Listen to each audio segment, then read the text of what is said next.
ब्रेकनंतर तुमचं पुन्हा एकदा स्वागत। तुम्ही पाहताय महाराष्ट्र अनलिमिटेड। वळूयात पुढच्या बातमीकडे। निवडणूक आयोगाच्या निकालानंतर राष्ट्रवादी काँग्रेस पक्ष आणि चिन्ह उपमुख्यमंत्री अजित पवारांकडे आल्यानंतर आता विधानसभा अध्यक्ष राहुल नार्वेकर यांच्याकडील राष्ट्रवादीच्या आमदार अपात्रतेवरती आज निर्णय होणार आहे। राहुल नार्वेकर संध्याकाळी 4:30 वाजता निकालाचं वाचन करणार आहेत। अजित पवार यांच्या नेतृत्वाखालील राष्ट्रवादीचा एक गट राज्यातील युती सरकारमध्ये सामील झाला आणि त्यानंतर राष्ट्रवादीत अजित पवार गट आणि शरद पवार गट एकमेकांसमोर आले।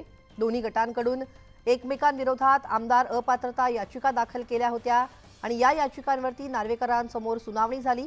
साक्ष नोंदणी, उलट तपासणी आणि अंतिम युक्तिवादानंतर 31 जानेवारी रोजी सुनावणीचं कामकाज संपलं। केंद्रीय निवडणूक आयोगानं अलीकडेच अजित पवार यांच्या नेतृत्वाखालील पक्षच मूळ राष्ट्रवादी असल्याचा निकाल दिला होता।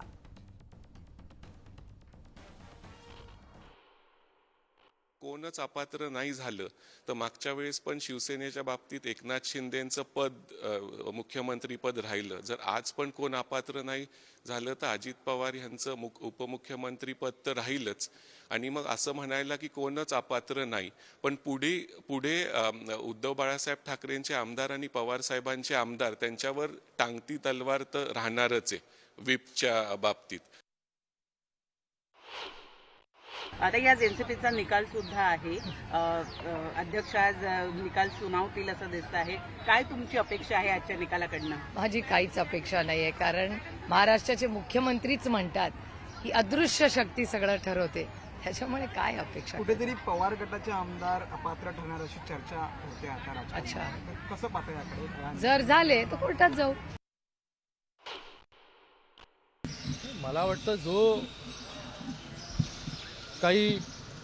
जे काही सत्य असेल तो निकाल जो आहे हा मला वाटतं त्या ठिकाणी राष्ट्रवादी पक्षाच्या बाबतीत त्या ठिकाणी लागेल आणि काही वेळानंतर आपल्याला या सगळ्या गोष्टी कळतील।